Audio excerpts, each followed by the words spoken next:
할렐루야. 네. 다시 한번 인사 나누시겠습니다. 할렐루야. 네. 예, 만나서 반갑습니다. 은혜의 자리, 복된 자리에 오신 여러분들 환영하고 축복합니다. 우리 전우작품 바라보시면서 함께 인사 나누실까요? 잘 오셨습니다. 반갑습니다. 은혜의 날, 복된 날 되십시오.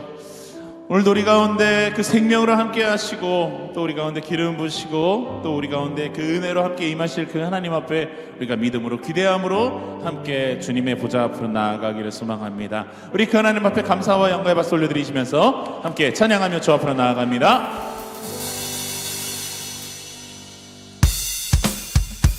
함께 박수 치면서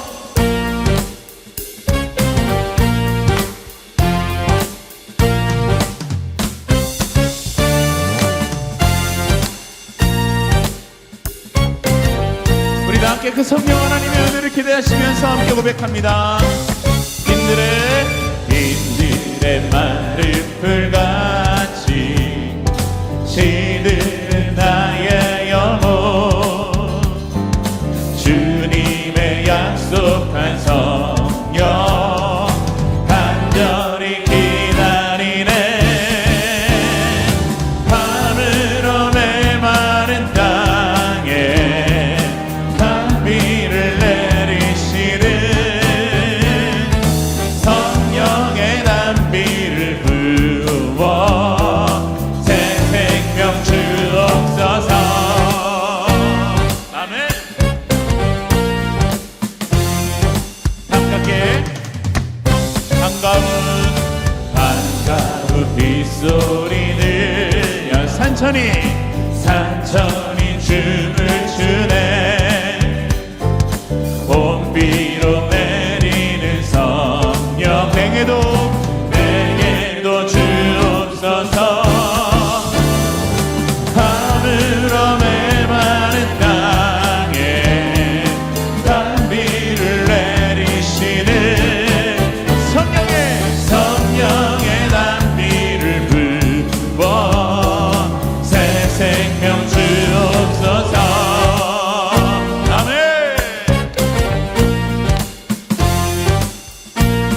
다시 한번 절 따라 우르를 내려, 절 따라 우르를 내려.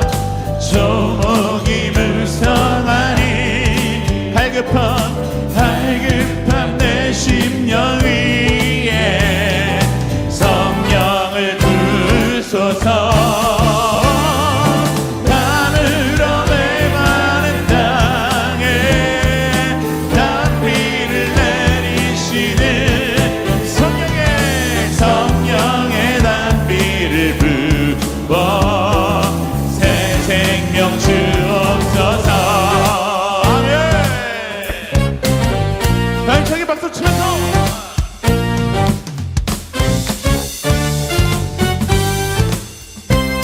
자, 우리 다 함께 더 힘찬 목소리로 함께 목소리로 끌어서 고백합니다.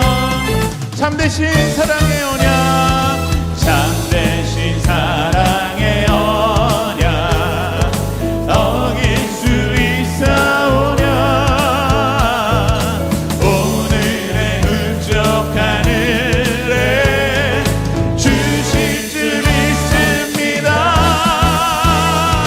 하늘로 메마른 땅에 단비를 내리시는 성령의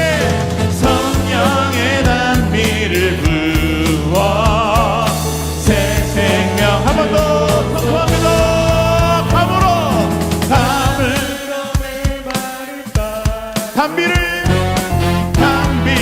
내리시는 성령의 단비를 부어 새 생명 주옵소서. 한 번 더. 메마른 땅에 단비를 내리시는 성령의 단비를 부어 새 생명 주옵소서.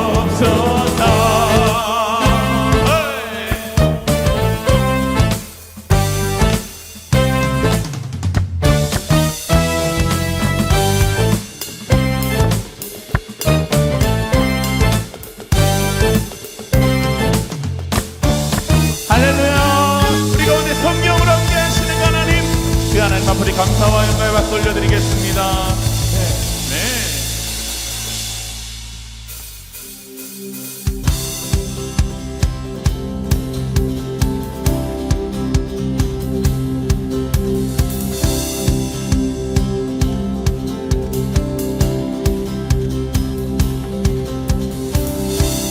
어린마당 기쁨으로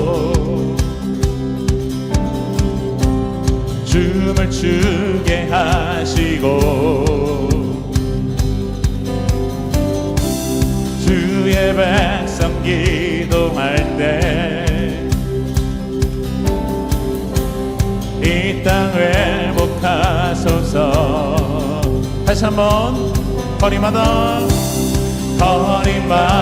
기쁨으로 춤을 추게 하시고 춤을 추게 하시고 주의 백성 기도할 때 주의 백성 기도할 때 이 땅 회복하소서. 아멘. 함께 산 위에서 산 위에서 계곡까지 우리 찬양 들리네. 하늘에서 열방까지 우리 노래 가득하네.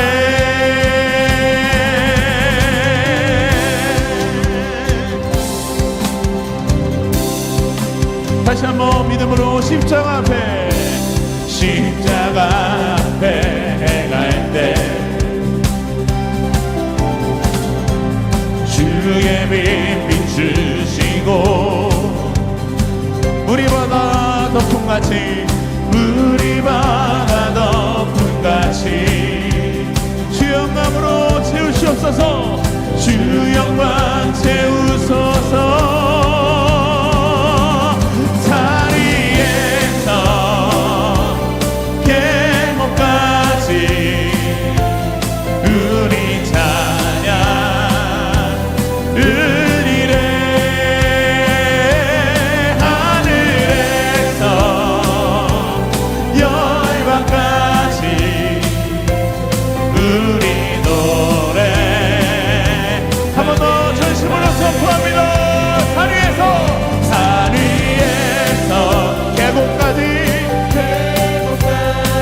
우리 찬양이 올릴 것입니다. 찬양 들리네. 하늘에서 열방까지 우리 노래 가득하네.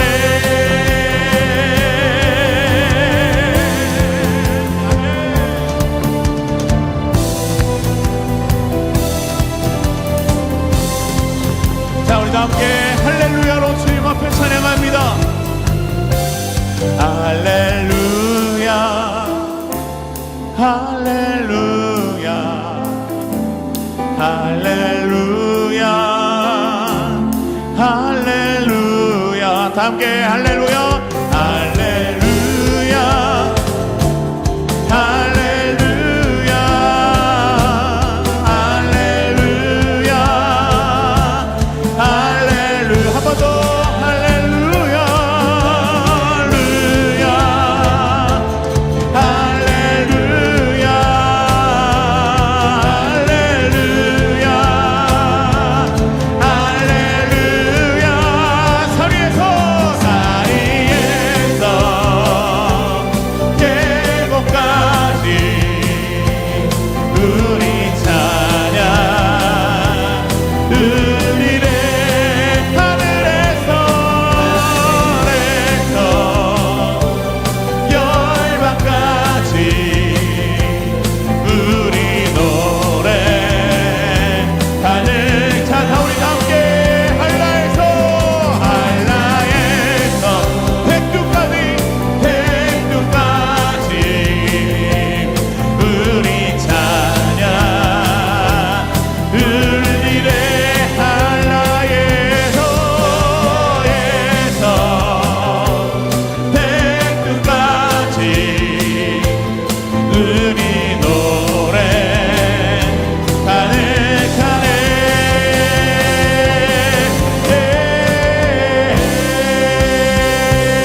기도함으로 다시 한번 주님 앞에 온전한 예배자로 함께 나아갑니다. 지금 서 있는 이곳에서 높임을 받으소서. 내가 밟는 땅 주님의 땅이니 하늘이 주의 이름 높이 올리며 넓은 바다가 주를 노래해. 모든 만물 주를 경배해. 모든 입술 주를 찬양해. 천지를 만드신 만물의 통치자 높임을 받으소서. 내 평생에 주의 이름 높이며 어느 곳에서든지 주님을 예배하리라. 내가 받는 모든 땅 아버지의 영광이 선포되야 하리.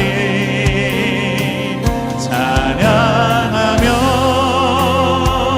주님을 예배할 때 하늘 가득한 주의 영광 보리라.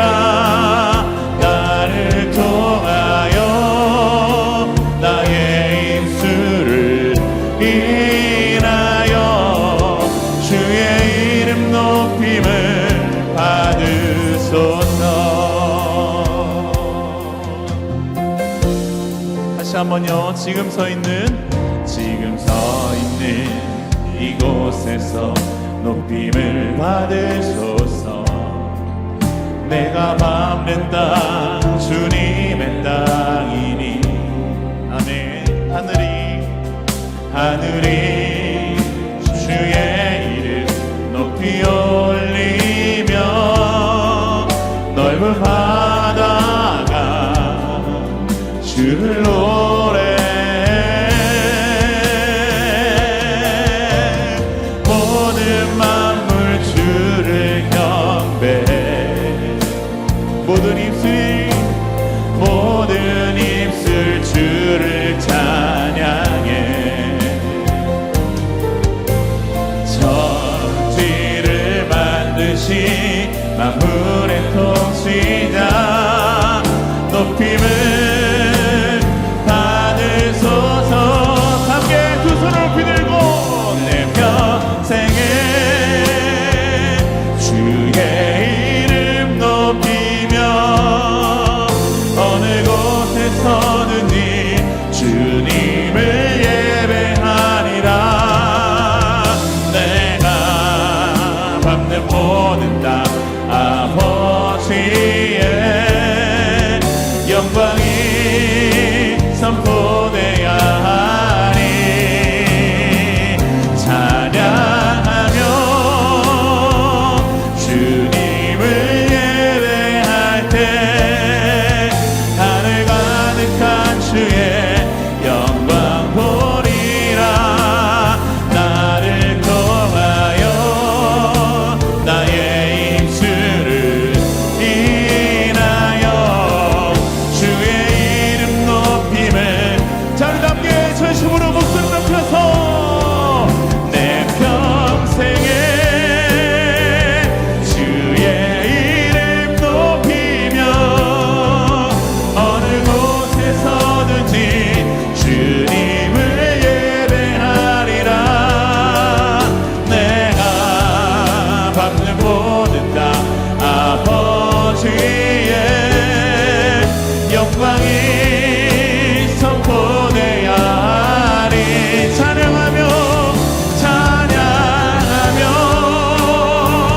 주님을 예배할 때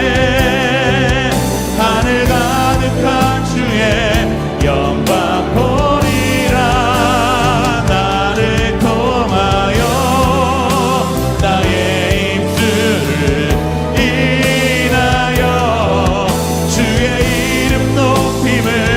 자, 우리 함께 전심으로 예배합시다. 예배합니다.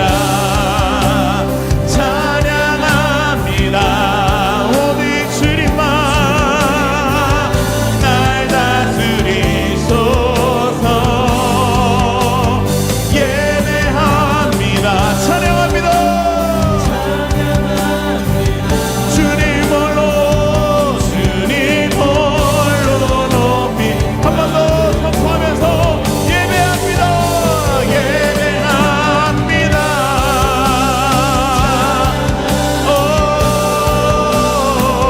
주님만 날 다스리소서.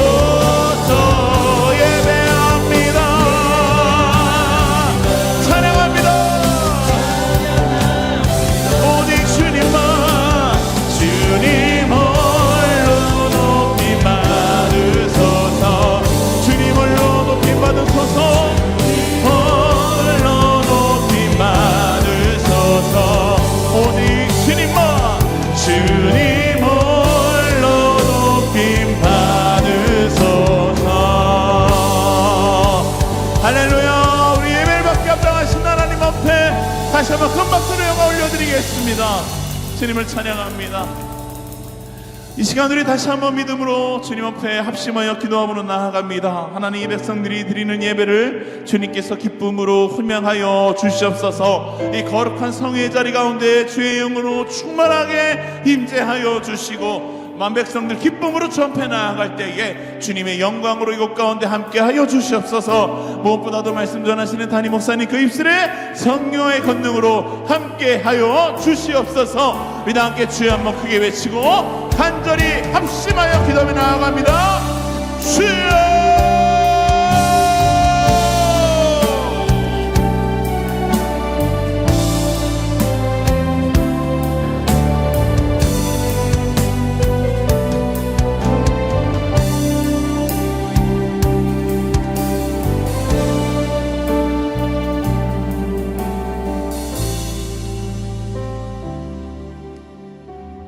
우리의 평생에 주님을 높여드리고 우리의 생전에 주님만을 찬양하기를 원하오니 하나님, 우리가 서 있는 이곳이 거룩한 땅이 되게 하여 주시며 우리가 오늘 드리는 이 귀한 예배가 이곳이 거룩한 성전이 되게 하여 주셔서 우리를 통하여 또한 우리의 입술로 인하여 오직 하나님만이 영광 받으시는 복된 예배 되게 하여 주시옵소서.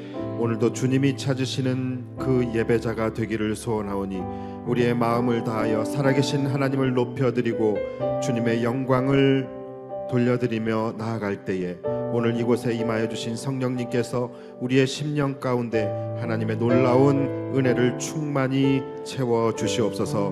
오늘도 따스한 성령의 바람이 우리 가운데 불어와 우리가 주님을 예배하고 찬양할 때마다 우리의 심령이 기뻐하게 하여 주시며 오늘 부어주시는 하나님의 놀라운 능력을 기대하고 사모하며 나아갈 때마다 질그릇 같던 우리가 주님의 손으로 새롭게 빚어지는 귀한 예배 되게 하여 주옵소서.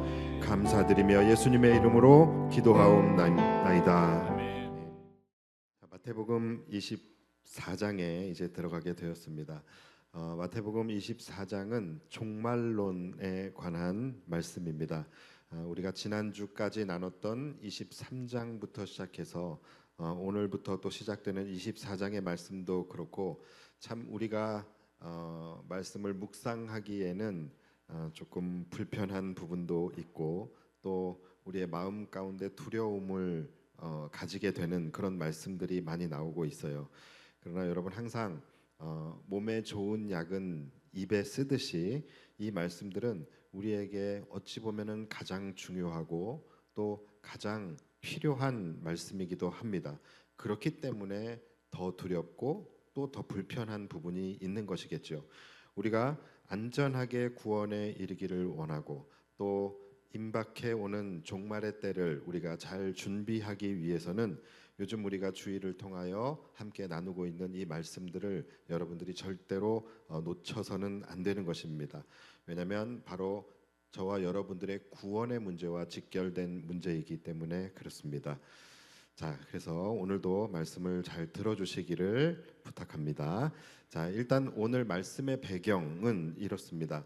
예수님께서 예루살렘 성전에서 나오실 때에 제자들이 예수님을 향하여 예수님, 저 예루살렘 성전을 한번 보십시오. 얼마나 아름답고 얼마나 웅장하고 또 얼마나 화려합니까? 그러면서 예수님의 동감과 또 동의를 좀 이끌어내려고 제자들이 했던 것 같아요. 자, 그런데 예수님이 이 제자들의 말에 함께 동의를 해주고 맞장구를 쳐주시는 게 아니라 예수님의 입에서는 전혀 뜻밖의 말씀이 나오게 됩니다. 자, 그게 오늘 본문의 2절이에요. 대답하여 이르시되 너희가 이 모든 것을 보지 못하느냐? 내가 진실로 진실로 너희에게 이르노니 돌 하나도 돌 위에 남지 않고 다 무너뜨려지리라.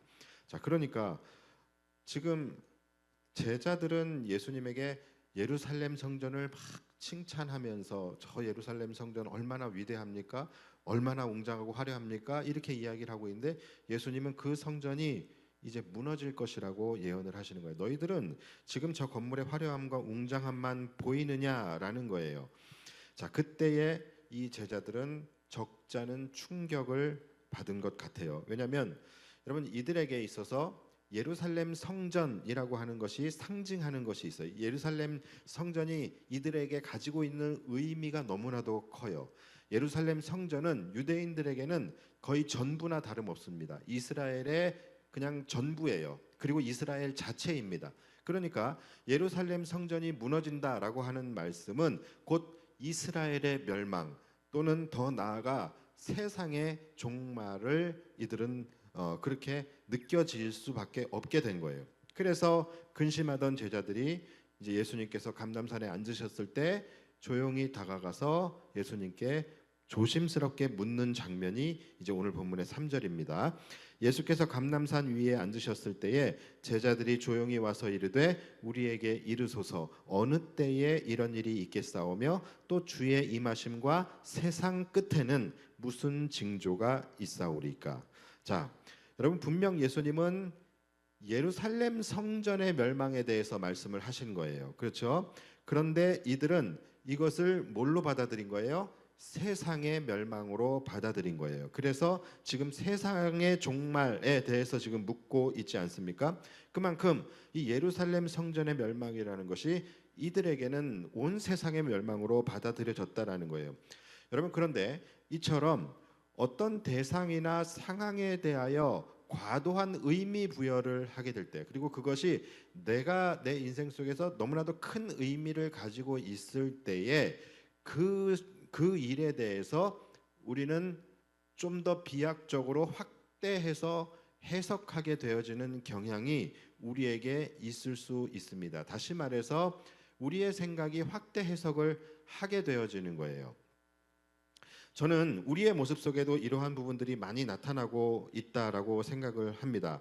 우리도 살아가면서 그러죠. 뭐 조금만 잘 되면은 극한의 소망을 품게 되기도 하고 또 하는 일이 조금만 어그러지게 되면은 아주 극한의 절망감을 느끼게 되기도 합니다. 아이가 이제 뭐 3살, 4살인데 막 구구단을 외우기 시작해요.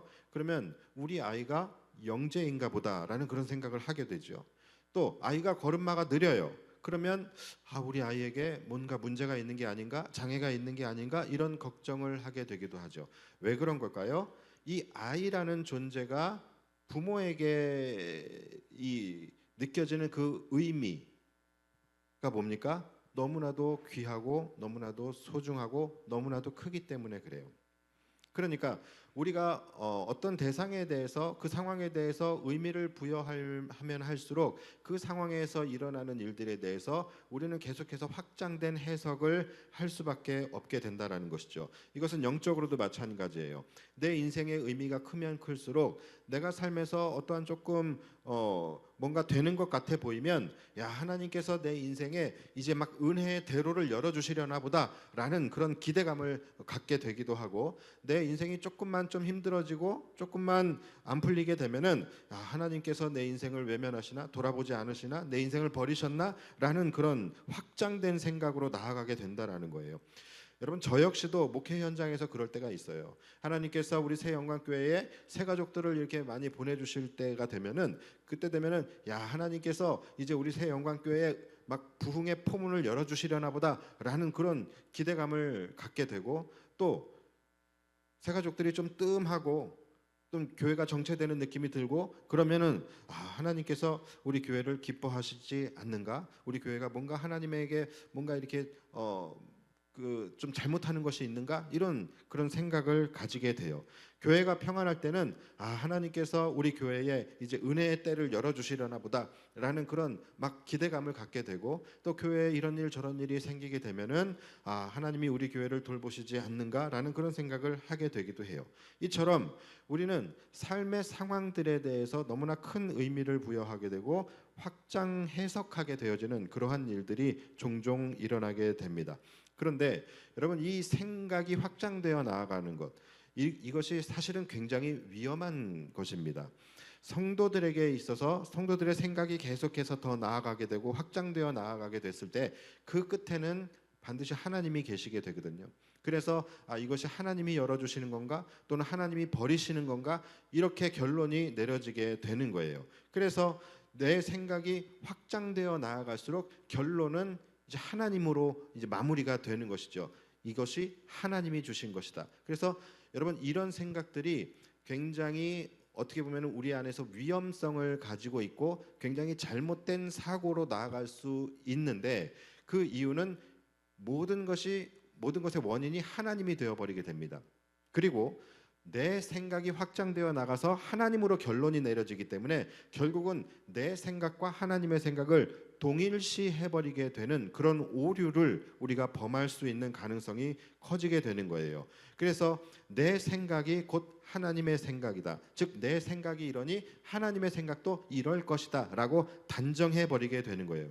그런데 여러분 요즘에 제가 계속해서 여러분들에게 말씀드리지만 여러분 우리가 보는 것과 하나님이 보시는 것은 다를 수 있습니다. 그리고 우리의 생각과 하나님의 생각은 다를 수 있다라는 거예요. 전혀 다를 수 있어요.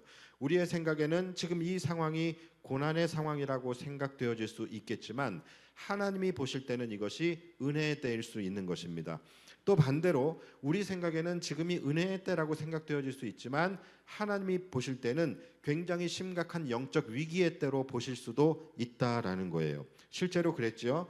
그 당시에 사람들은 바리새인들에 대한 생각이 어땠습니까? 바리새인들이 너무나도 거룩하고 경건하고 훌륭한 우리의 스승이고 존경받을 만한 선생이었다라고 이들은 이 바리새인들을 평가했습니다. 그래서 이들의 마음속에는 당연히 예수님도 당연히 하나님도 그들에 대해서 그렇게 생각할 것이다 라고 생각을 했습니다. 그러나 예수님의 생각은 어땠습니까? 전혀 반대였었죠.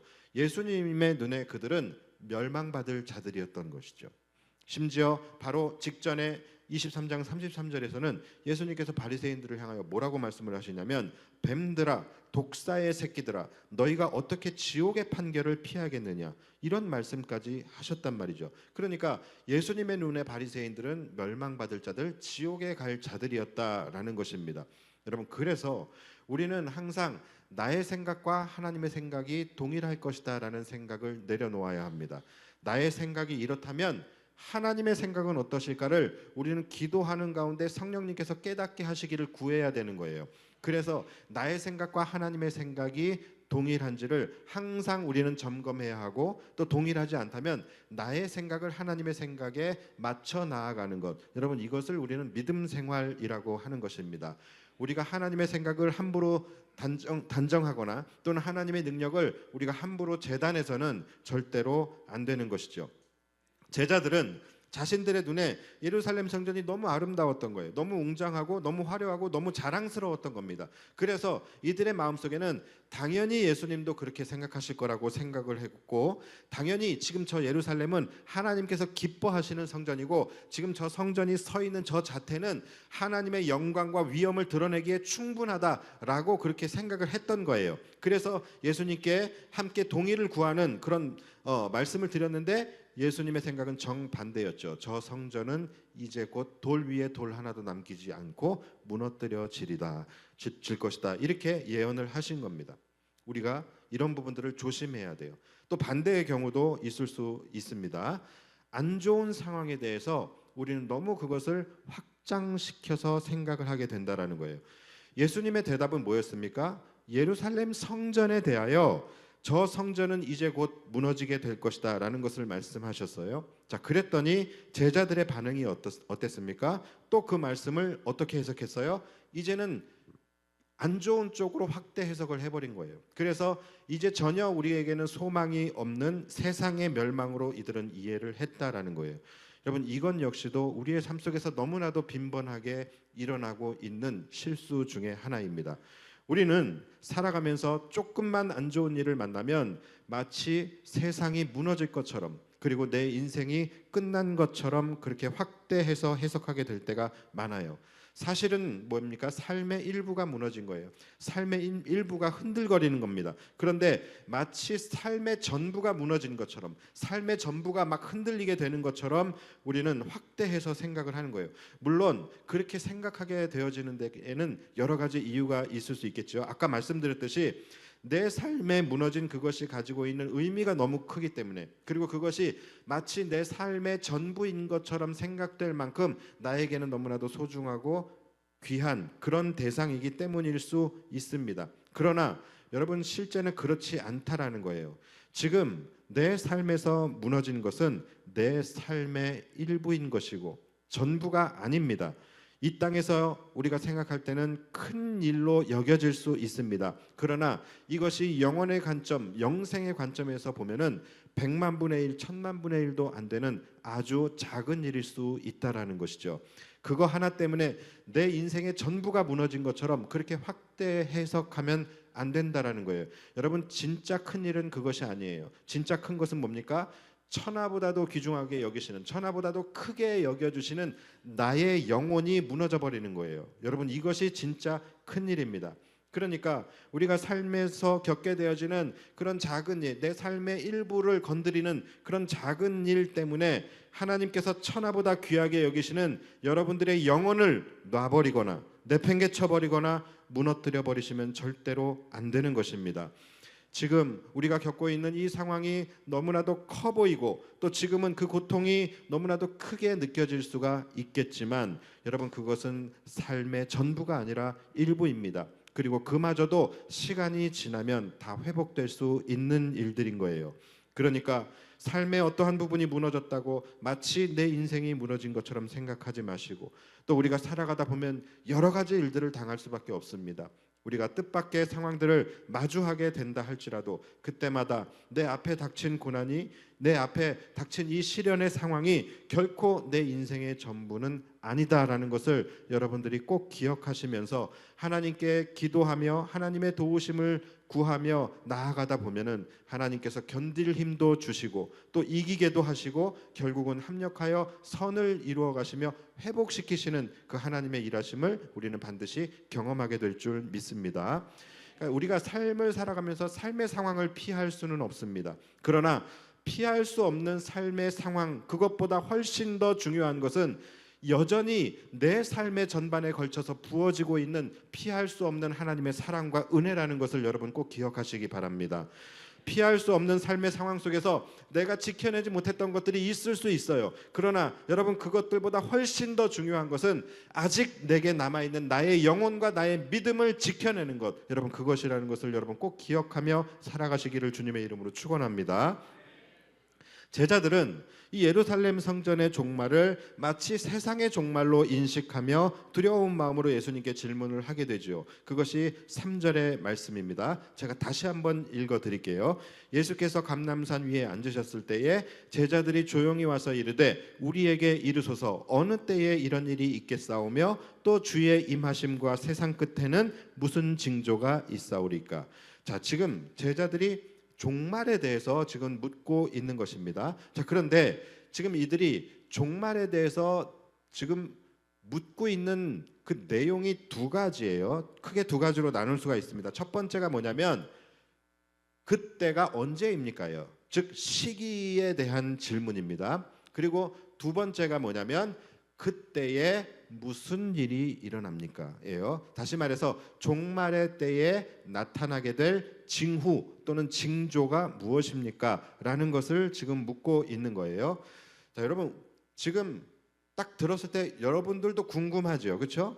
이거는 우리도 늘 궁금해하는 부분이에요. 분명히 예수님께서 이제 곧 다시 오신다라고 말씀하시는데, 그리고 또 심판 날에 다시 오셔서 주님 앞에서 우리는 모두가 다 함께 심판을 이제 받게 된다라고 말씀을 하시는데, 과연 그때가 언제인지 좀 알았으면 좋겠어요. 그리고 또 그때가 될 때에 이 땅에는 어떠한 징후가 나타나고 어떠한 징조가 일어나게 되는지 그거를 좀 알고 싶은 마음이 우리에게도 있습니다. 그렇죠? 왜 그런 거예요? 준비해야 되니까. 그렇죠? 예수님 다시 오셨을 때 내가 천국 가는 그 줄에 서 있어야 되잖아요. 내가 그냥 멀뚱하게 넋놓고 있다가 예수님이 갑자기 오셨을 때에 아무것도 준비 안 된 상태에서 내가 예수님을 맞이하게 되어서 지옥 가는 라인에 내가 서 있으면 안 되는 거잖아요. 그렇죠? 그래서 우리는 이것을 궁금해하고 또 알고 싶어 합니다. 그런데 여러분 사실 이런 부분들을 우리가 늘 준비되어져 있는 상태에서 늘 영적으로 깨어 있고 늘 우리의 믿음과 신앙을 우리가 잘 보존하면서 살아가고 있다면 사실 이거 궁금하지 않아도 되는 일이에요. 지금 당장 예수님이 오신다 할지라도 나는 영광스럽게 열린 천국문을 향하여 찬송하며 나아갈 수 있는 것이죠. 그런데 우리가 이러한 부분들에 대해서 궁금해하고 이런 부분들에 대해서 알고 싶어 한다라는 것은 또 한편으로는 이것은 우리 안에 있는 어떤 마음이 반영된 것입니까? 아직은 좀 내가 편하게 살고 싶다라는 거예요.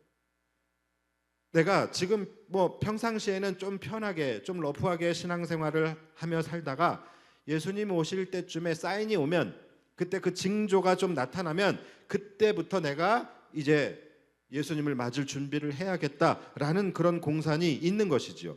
그러니까 예수님께서 오시기 전에 미리 좀 사인 좀 달라는 거예요. 자, 그런데 여러분 이런 마음으로 사시는 분들이 정작 말세의 징조가 나타나도 준비하지 않을 확률이 훨씬 더 높습니다. 그리고 실제로 지금 보십시오. 이미 이 땅에는 말세의 징조가 여기저기서 너무나도 많이 나타나고 있어요. 그런데도 개의치 않고 살아가고 있는 그런 성도들이 너무나도 많이 있지 않습니까? 그래서 다음 장인 25장에 보면 첫 번째 나오는 말씀이 바로 열처녀의 비유예요. 신랑을 기다리는 이 신부들이 기름을 준비할 수 있음에도 미리 준비하지 않고 태평하게 누워서 잠자다가 불시에 신랑이 왔을 때 기름이 준비되지 못해서 혼인잔치에 들어가지 못하는 그런 미련한 5 처녀의 이야기가 25장에 처음에 나오고 있는 거예요. 자, 그렇다면 이 제자들의 질문에 예수님께서 어떤 대답을 하셨는지를 우리가 함께 좀 살펴보도록 하겠습니다. 자, 먼저 시기에 대한 질문이었어요. 그때가 언제입니까? 라는 질문입니다. 자, 여기에 이제 예수님이 대답을 하시는데 오늘 본문인 24장을 보면 예수님께서 시기에 대한 말씀이 3군데서 나오고 있어요. 자, 첫 번째가 오늘 본문의 14절입니다. 자, 뭐라고 말씀을 하셨냐면 여러분 혹시 그때가 언제인지 궁금하신 분 계시면 지금 잘 들어보세요. 자, 이 천국 복음이 모든 민족에게 증언되기 위하여 온 세상에 전파되리니 그제야 끝이 오리라. 자, 언제 끝이 오는지에 대해서 말씀을 하셨어요. 언제입니까? 천국 복음이 온 세계와 열방 가운데, 즉 땅 끝까지 그리스도의 복음이 전파될 때, 그때에 끝이 오리라. 그때에 세상의 종말이 오게 된다라고 말씀을 하시는 거예요. 그러니까 비교적 구체적으로 말씀을 해 주신 것입니다. 자, 그러나 정확하게 언제 다시 오시겠다라고 일시를 특정해서 말씀하신 것은 아니에요. 그렇죠? 자, 그냥 세상의 땅 끝까지 복음이 전파되어질 때에 그때에 이제 세상의 종말이 올 것이다라고 말씀을 하신 거예요. 자, 세상의 종말을 늦추기를 원한다면 우리는 어떻게 하면 돼요? 복음을 전하지 않으면 돼요. 예.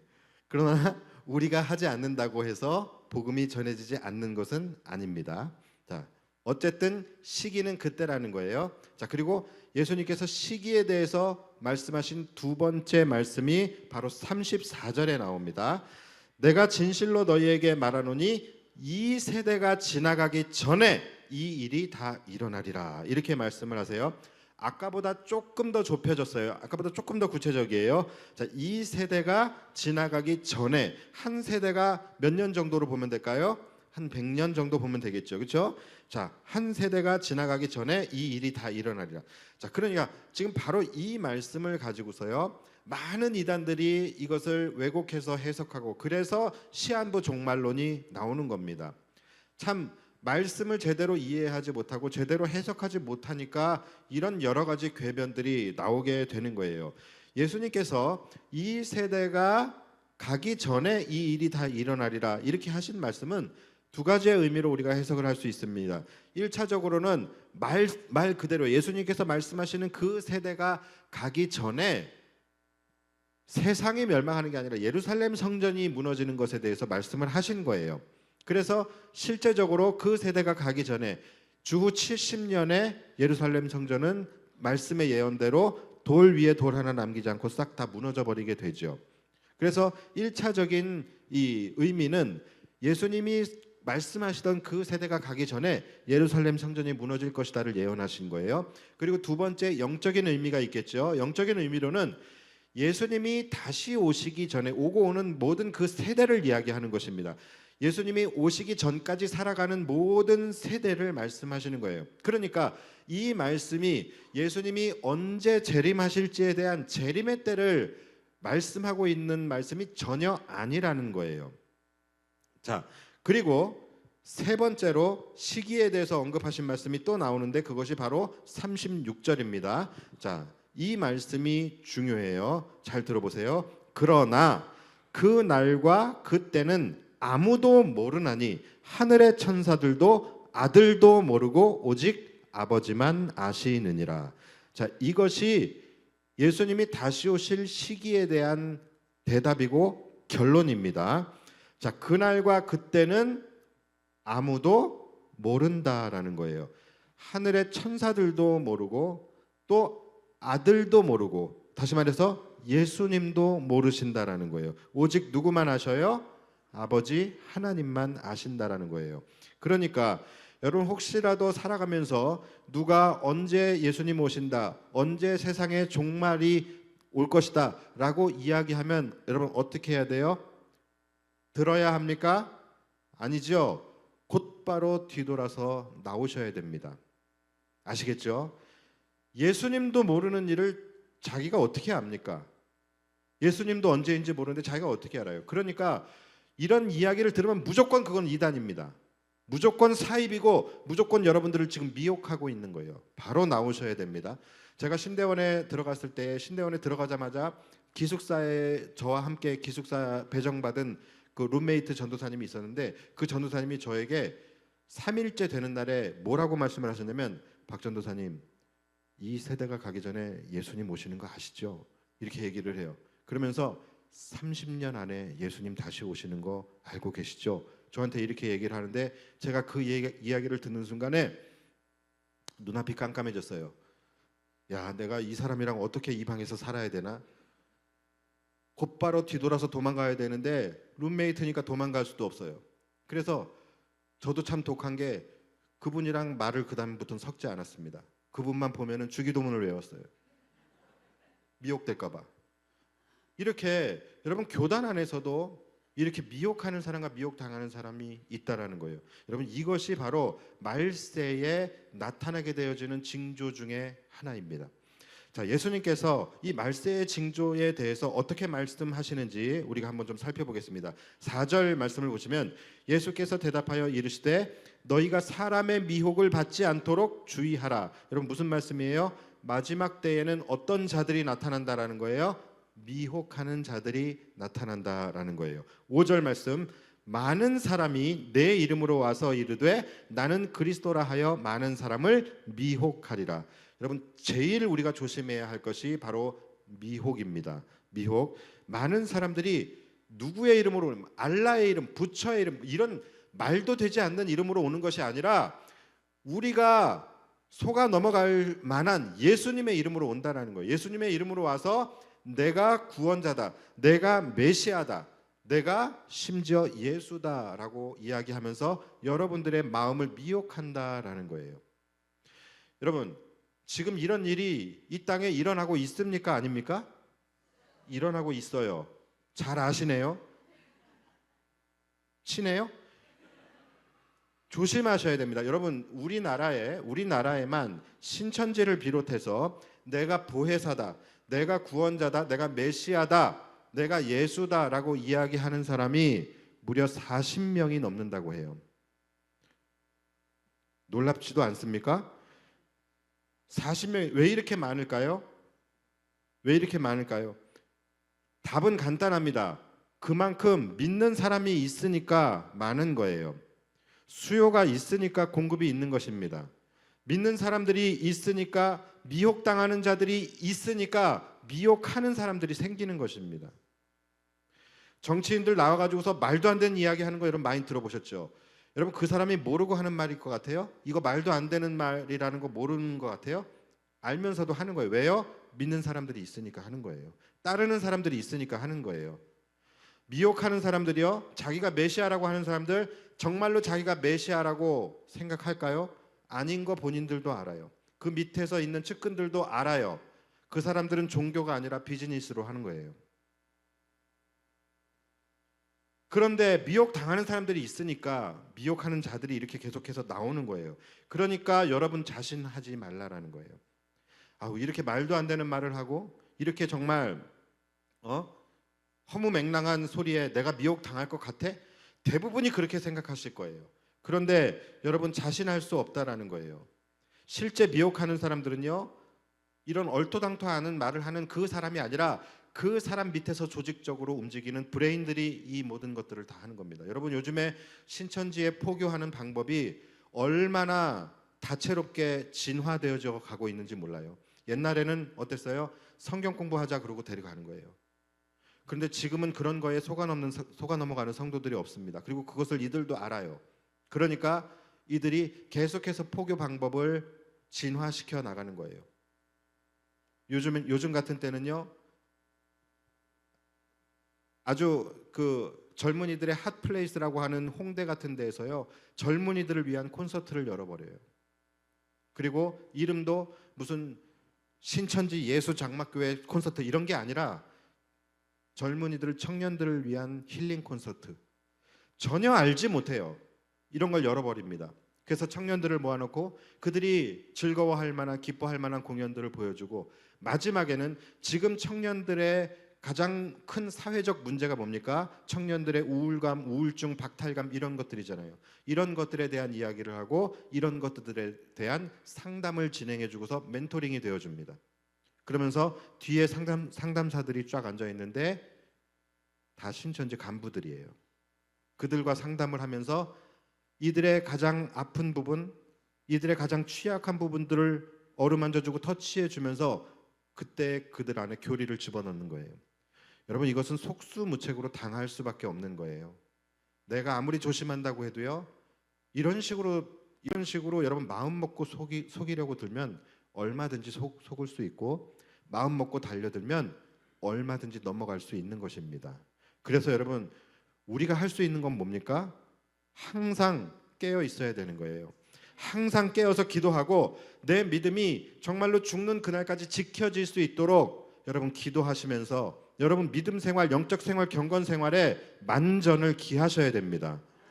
특별히 여러분, 이 세대보다 너무나도 안타까운 것은 우리 다음 세대들이 살아가는 세상은요, 지금보다 훨씬 더 심할 거예요.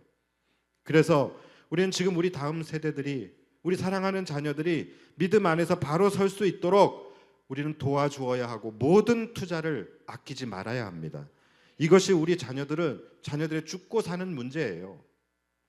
우리 자녀들이 앞으로 살아갈 세상을 생각하면요, 이렇게 내다볼 수 지금 우리가 우리 수준에서만 내다봐도요, 이들이 살아갈 세상은 보통 어려운 세상이 아니에요. 정말로 눈물이 앞을 가릴 정도입니다. 지금 우리가 할 수 있는 가장 지혜로운 일이 있다면 그것은 우리 다음 세대들을 믿음의 세대로 세워주는 것입니다. 우리 다음 세대들이, 우리 사랑하는 자녀들이 앞으로 살아갈 세상을 우리가 바꿀 수는 없어요. 우린 그럴 힘이 없어요. 세상을 바꾸는 것은 사랑의 교회 같은 큰 교회다 시키고, 우리가 할 수 있는 것은요, 그저 세상을 바꿀 수 없지만 그 세상 속에서 살아가야 하는 우리 사랑하는 자녀들이 믿음 안에 바로 서고 믿음으로 그 세상을 이기며 살아갈 수 있도록 우리가 도와줘야 되는 거예요. 그들을 믿음의 세대로 우리가 일으켜야 합니다. 여러분, 이것이 지금 기성세대로 살아가고 있는 우리 부모 세대가 감당해야 할 의무이고 사명입니다. 여러분들도 믿음 지키며 살아가는 거 힘들잖아요. 솔직히 힘드시잖아요. 그런데 여러분, 우리 자녀 세대들이 믿음 지키며 산다는 것 지금보다 몇 배는 힘들어질 겁니다. 왜냐하면 앞으로의 세상은 말세가 가까워질수록, 예수님 다시 오실 날이 가까워질수록 믿음을 지키기 힘든 상황과 환경들이 훨씬 더 많아질 것이기 때문에 그래요. 그래서 여러분, 우리가 우리 사랑하는 자녀들에게 할 수 있는 가장 큰 사랑이 있다면 그것은 먹을 것을 많이 사주는 것이 아니라 이들의 생명을 지켜주는 거예요. 우리가 어른으로서 이들의 생명을 지켜주어야 합니다. 여러분, 그래서 우리가 정말로 우리 사랑하는 자녀들을 믿음의 세대로 세우는 데에 온 힘을 다해서 우리 함께 힘을 모아주시기를 다시 한번 부탁드리겠습니다. 여러분들도 마찬가지예요. 여러분, 언제 하나님 앞에 나아가실지 모르겠지만 그때까지 여러분 꼭 믿음 지키십시오. 지키셔야만 합니다. 지금 말세 지말이라고 하죠. 말세 중에 말세라는 거예요. 여러분, 얼마나 지금 어려운 일들이 많은지 모릅니다. 예수님께서 오늘 본문에서 말씀하신 말세의 징조들이 쭉 나오는데요, 이 모든 것들이 지금 이 시대에 이미 다 시작이 되었어요. 기근과 지진, 홍수와 이상 기후들, 각종 천재지변과 대기오염, 기상이변, 이런 현상들이 지금 급속도로 나타나고 있습니다. 얼마나 이것이 빠르게 진행되고 있냐면, 여러분, 작년에 겪었던 여름과 올해 겪었던 여름이 달라요. 그렇죠? 아마 올해 겪은 여름과 내년에 겪을 여름은 또 다를 겁니다. 그만큼 우리는 지금까지 한 번도 경험해보지 못했던 현상들, 그런 상황들을 앞으로 이제 계속해서 겪게 될 거예요. 여러분, 이 모든 것들은 바로 마지막 때에 나타나게 되어지는 징조입니다. 사인 달라면서요. 징조가 나타나면 예수님 맞을 준비한다면서요. 여러분, 지금 징조가 이렇게 나타나고 있어요. 당장 오늘 예수님이 오셔도 이상하지 않을 상황입니다. 그런데 여러분, 만약 오늘 주님 다시 오신다라고 한다면 여러분 감당하실 수 있으시겠습니까? 여러분, 자신이 있으십니까? 깨어서 준비하셔야 합니다. 예전 같은 그런 신앙생활하면 안 된다라는 거예요. 지금 신앙의 고삐를 더 단단히 붙잡고 믿음의 길을 달려가셔야 합니다. 그런데요, 이 모든 마지막 때에 일어나게 될 어려운 상황들, 이러한 것들이 꼭 우리에게 나쁜 것만은 아니에요. 그 부분에 대해서는 다음 주에 나누기로 하고 오늘은 여기서 말씀 마치겠습니다. 여러분, 뭐가 되었든 우리의 결론은 하나입니다. 적어도 우리가 지금 이러고 있을 때는 아니라는 것입니다. 우리는 지금 그 어느 때보다도 비상 상황이고 우리의 믿음을 잘 정비하고 순결한 신부의 모습으로 다시 오실 주님을 기다려야 할 때입니다. 여러분, 마음 가운데 불안하십니까? 그럼 금창기에 나오셔서 하나님 앞에 매달리셔야 됩니다. 우리가 잠시 살아가는 세상이지만 이곳에서의 삶이 우리의 영원한 삶을 결정하게 된다라는 것을 여러분들이 꼭 기억하시고 순결한 신부로서 기름을 잘 준비하고 계시다가 신랑 되신 예수님께서 우리에게 오셨을 때에, 그때에 우리가 열린 천국문을 향하여 기뻐하고 찬송하며 나아갈 수 있는 저와 여러분들이 되시기를 주님의 이름으로 축복합니다.